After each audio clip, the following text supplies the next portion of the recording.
Salve, galera! Para quem não me conhece, meu nome é Rodrigo, eu sou trader há 8 anos, eu opero no mercado cripto há 5 anos e o objetivo desse canal aqui é trazer um pouco aí do meu conhecimento, da minha experiência em análise técnica, eventualmente algumas operações de swing trade, position trade que possam ser interessantes e falar um pouco aí sobre todos os assuntos que envolvem análise técnica e trading em si, né? Começando hoje falando um pouco sobre gerenciamento de risco, principalmente voltado para o dimensionamento de posição e o uso de alavancagem. Então, acho que para começar, é bom a gente entender primeiro o conceito de drawdown, né? O que seria o drawdown, para quem não conhece. Vamos supor que você tem uma banca de 5 mil, eventualmente sua banca numa curva ascendente, aí, uma curva de capital crescente atinge 10 mil, e aí em algum outro determinado momento, por conta de algumas operações de loss, a sua banca caiu aí para 8 mil, né? E aí depois ela voltou a subir. Então aqui a gente teve um drawdown, né? Esse trader fictício aí, ele teve um drawdown de 20%. Né? Em outro momento, sua banca subiu aí para 20 mil, você duplicou de novo o que você tinha antes, e aí a banca caiu novamente, agora caindo para 18 mil, por exemplo. Então agora você está em um drawdown de 10%, porém com um drawdown máximo atingido de 20%, certo? O primeiro passo é saber entender, tentar entender, né, até quanto de drawdown você está disposto a ter, porque isso vai ser diretamente ligado a quanto de risco por operação você vai ter que assumir. Mas é importante levar em conta aí também que quanto maior o drawdown, maior o tempo de recuperação, né? Então eu tenho essa tabelinha aqui de cola. Se a gente tem um drawdown aí de 5%, você tem que fazer 5,3% para voltar para o 0 a 0. Né? Já um trader aí que nem o nosso fictício teve um drawdown de 20%, tem que fazer 25% para voltar para o 0 a 0. Se a gente tiver um trader aí que teve 5 operações seguidas em prejuízo, arriscando 10% por operação, teve um drawdown de 50%, ele vai precisar fazer 100% para voltar a banca para o 0 a 0, né? Voltar para a banca para onde ela estava. Então, isso aqui tem que ser levado em consideração. O que é comum, né, de a gente ver aí, o que é aconselhável? Manter o teu risco por operação entre 0,5% até no máximo 2%. Eu, particularmente falando, arrisco 1% do meu capital por operação, ou seja, numa banca de 10 mil dólares, o máximo que eu posso perder por operação são 100 dólares. Então vamos usar aí um exemplo para fins didáticos aí mais prático, né? 5 tokens que eu estou olhando, esse trader está olhando, cada token com stop de 5%, eu posso entrar aí com 2 mil em cada um. É o máximo que eu consigo por conta da minha banca de 10. E também, se todos esses tokens tiverem stop atingido, stop cheio atingido, de 5%, eu vou perder 100 dólares em cada um. Né? Então, eu vou obedecer o meu limite de risco máximo por operação de 1% e um drawdown máximo de 5%. Né? Esse sistema ele se chama sistema CPR, né? Onde é Capital Per Risk, né? Capital por risco, digamos assim.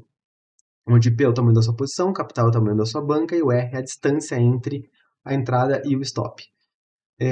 Dá para usar uma planilha para fazer esse cálculo, imputar os dados na mão ali, ou então usar uma ferramenta como o próprio TradingView aí, que é muito utilizada, que ela já faz isso automaticamente para a gente. Né? Então vamos supor aqui Solana. Tá? Vou comprar Solana aqui agora, colocar meu stop aqui abaixo desse fundo e deixar o meu objetivo lá para cima. Certo? Então, aqui nas configurações da ferramenta, dessa long position, na short position também, você coloca o valor da conta, né? No caso aqui 10 mil, né, dólares. O lot size você mantém 1. O risco que você decidir assumir, no caso aqui já está em 1%. E aqui no meio ele já vai te mostrar quantos tokens você tem que comprar para que caso o seu stop seja atingido, você vai perder no máximo 1% da sua banca. Né? Então veja que conforme eu diminuo o meu stop aqui, ele aumenta a quantia de tokens que eu posso comprar, logicamente, porque eu estou reduzindo, né, o meu risco aqui, aumentando o tamanho da minha mão, melhorando o meu risco-retorno da operação. Só que o prejuízo é o mesmo. O prejuízo continua sendo 1%, né, da banca total. E essa diferença aqui entre o preço de entrada e o stop é o que a gente chama de R múltiplo, né? Ou R, ou nível de risco, né? Tem vários nomes aí para a mesma coisa. E isso aqui é considerado um R, um nível de risco, né? Então, nunca deixe o seu prejuízo ser maior do que um R, ou seja, ele tem que ser sempre no máximo um R. Você pode cortar o prejuízo antes, né, dependendo da estratégia, sair no lucro, melhor ainda, ou no break-even. O fato é que ele não deve ser maior do que um R. Né? E da mesma forma que a gente tem aí os níveis de risco para cima, né?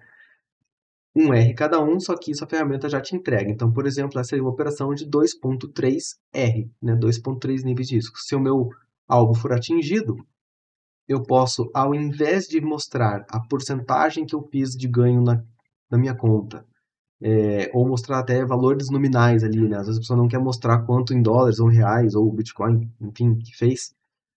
Como é que ela pode trazer isso? Eu fiz uma operação onde ela me deu mais 2.3 R, né? Mais 2.3 R. 2.3 vezes o meu nível de risco. Quanto é isso? A gente não sabe, né? A gente não sabe se aquele trader, como por exemplo, eu arrisco 1%, aqui eu teria feito 2.3%. Se algum trader arrisca 2%, então aqui ele teria feito 4.6%, né? Só que de uma forma mais profissional, é assim que a gente trabalha, né? Em níveis de risco. Você diz quantos níveis de risco a sua operação teve de lucro. Até porque senão se torna um negócio meio assim, fictício, né? Por exemplo, eu posso ter uma operação aqui, onde eu tenho um alvo de 3%, mas de repente o meu stop está lá embaixo, né? E a alavancagem, como ela multiplica, ela é um multiplicador da porcentagem, sem levar em conta o ganho, né? A gente vai falar sobre isso daqui a pouquinho. Aqui eu poderia estar falando que estou fazendo 30%, só que quantas vezes do meu risco eu estou fazendo aqui? Sei lá, 0,2, entendeu? É uma operação legal? Não é. Você está fazendo 0,2 vezes o seu risco, né? Ou seja, independente da porcentagem, independente do valor nominal que está sendo gerado, ainda assim não é uma boa operação, né? Porque ela está sendo com um nível de risco menor do que o seu nível de risco inicial. Então, vamos supor ali, né, que o nosso trader está lá com as 5 posições dele em aberto e surge a oportunidade de entrar num outro token. Então agora eu vou juntar tudo isso junto com o processo de alavancagem. A gente sabe aqui que ele tem um risco máximo já atingido, ele não pode entrar numa sexta operação, porque senão ele vai passar a ter 6% de risco, onde o drawdown máximo que ele definiu para a regra dele, no sistema dele, é 5%. Então vamos supor que no momento essas 5 operações atinjam um nível de risco de lucro, né? Ou seja, elas subiram aqui, vamos supor que estava aqui, elas subiram aqui um nível de risco de lucro, né? Aproximadamente aqui, assim, mais ou menos, essa mesma distância aqui do stop, tá? Quando isso acontece, pelo menos é assim a forma como eu trabalho, eu gosto de puxar o meu stop para o 0 a 0, para o break-even. Por quê? Porque não tem motivo de eu querer arriscar mais do que eu estava arriscando inicialmente na operação, né? Eu não quero ver a operação chegar aqui, voltar tudo e ainda me deixar no prejuízo. Então, pelo menos no 0 a 0 eu vou sair. Isso não precisa ser seguido a cada nível de risco que ela sobe, né? Muita gente trabalha dessa forma, não tem nada de errado, é a estratégia de cada um. Mas eu não trabalho dessa forma, eu subo o meu stop primeiro, no primeiro nível de risco, eliminando o risco das operações, e depois eu deixo rolar. Agora, vamos supor que esse trader aqui teve essas 5 operações com um nível de risco atingido, tá? Ou seja, um nível de risco foi atingido. Agora ele tem risco zero, porque ele tem 5 operações que tem um stop no 0 a 0, se todas forem estopadas ele não perde nada. Então agora ele pode abrir uma sexta operação. Porém, ele não tem mais capital para isso, porque ele já utilizou toda a margem que ele tinha, os 10 mil nesses 5 tokens. E aí que entra a questão de usar a alavancagem a seu favor. Muita gente, às vezes, faz o quê? Estou numa conta demo aqui na Bybit, tá? O valor é de $99.100. Muita gente aí, vamos supor que isso aqui tem uma conta de alguma pessoa, ela vai alavancar e ela quer comprar aí, ela vai alavancar $10.000 em 25x. E ela muda aqui para 25x e compra. Ela está alavancando? Não, ela não está. Por quê? Porque ela não está operando mais do que a conta dela permite, né? Ela está dentro do risco, digamos assim. Então, ela apenas está alterando o custo, que é isso que a alavancagem faz, ela altera o custo da operação. Então, por exemplo, a minha banca é de 99 mil. Se eu for abrir uma operação de 99 mil dólares, o meu custo da operação é 99 mil dólares, aproximadamente aqui, né? E a quantidade de Solanas, aqui no caso, que eu estaria comprando. Se eu aumentar minha alavancagem para 10x, o meu custo ele cai para 10 mil. Seria 99 mil ali também, né? Arredondou um pouquinho, mas ele caiu 10 vezes. Ele dividiu o meu custo em 10 porque eu alavanquei 10x. Porém, o valor da operação é os mesmos 99 mil. Se subir 10, se Solana sobe 10%, eu vou ganhar 9.900, independente se eu estou usando 10x ou 1x aqui. Tá? Isso só vai fazer efeito quando o seu custo da operação na alavancagem selecionada for igual ao saldo da sua conta. Né?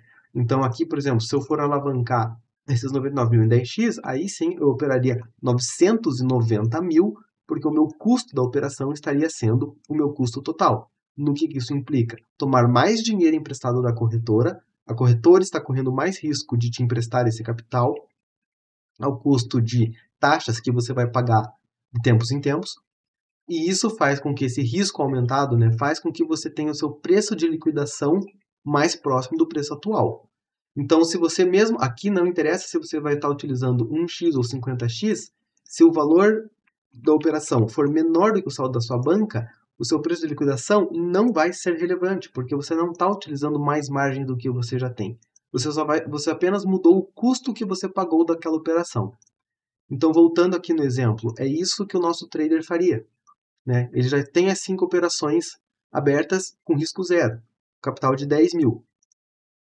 O que ele poderia fazer? Vir nessas operações aqui e aumentar a alavancagem. Se ele estava em 1x, ele poderia colocar 5x naquelas operações, vai reduzir o custo de cada uma daquelas operações que foi para abrir, disponibilizando mais margem para ele, para que esse excedente de margem agora ele possa comprar mais 2 mil desse outro token. Então agora ele está alavancado, porque ele tem 12 mil em operação, ou seja, ele tem 2 mil dólares alavancado, né? É mais do que ele tem na banca, só que com o risco dele controlado. Né? Mantendo, se ele for estopado agora em todas essas operações, o máximo que ele vai perder vai ser um R, que é um nível de risco que ele assumiu, né? No caso que seria 1%. E isso pode se seguir sucessivamente, né? Conforme as operações forem liberando, nesse caso, ele ainda poderia, ele tem, o sistema permite com que ele abra mais posições, porque o risco máximo é 5%. Então, se aparecesse mais um token, ele poderia comprar mais 2 mil aqui, porque o sistema permite. E se ele precisar de mais margem para isso, ele altera a alavancagem dele nas posições em aberto para que reduza o custo delas, disponibilize capital e ele possa entrar em mais uma. Né? Então, essa seria a forma mais correta de você utilizar a alavancagem, quando você tem todo o risco já das operações controlados. Beleza? Eu acredito que assim foi uma forma bem rápida, bem resumida para explicar isso. Eu acho que é interessante para o pessoal entender que você não precisa só usar a alavancagem com o custo máximo da sua banca para conseguir ganhos maiores, você pode diversificar esse risco em vários ativos diferentes, né? E você vai utilizando a alavancagem quando for aparecendo mais oportunidades e se expondo mais ao mercado, porém dentro do gerenciamento de risco. Né? E também utilizar muito o conceito do R múltiplo, né? que eu falei ali no comecinho, que é justamente trabalhar nessa questão de quantas vezes no seu risco você está ganhando. Né? Aqui, se a gente tem um trader, por exemplo, em que todas as operações agora atingiram duas vezes o risco dele, ele poderia subir o stop no primeiro nível de risco. Né? Ou seja, cada operação agora teria um lucro de 1R. Se todas as operações não atingirem o objetivo de preço, todas essas 5 operações não atingirem o objetivo final de preço, mas forem estopadas em 1R, ele vai fazer no total mais 5R na banca. Se ele arrisca 1%, ele faria mais 5% na banca. Isso mantendo sempre o risco controlado. Bom, pessoal, Esse foi aí o primeiro vídeo, bem rápido, bem resumido, explicando o conceito de R múltiplo, né? A forma como eu utilizo a alavancagem, a forma que eu considero certa de utilizar a alavancagem sem se expor a riscos demais com a banca como um todo. Espero que tenha ajudado e que tirado a dúvida de alguns.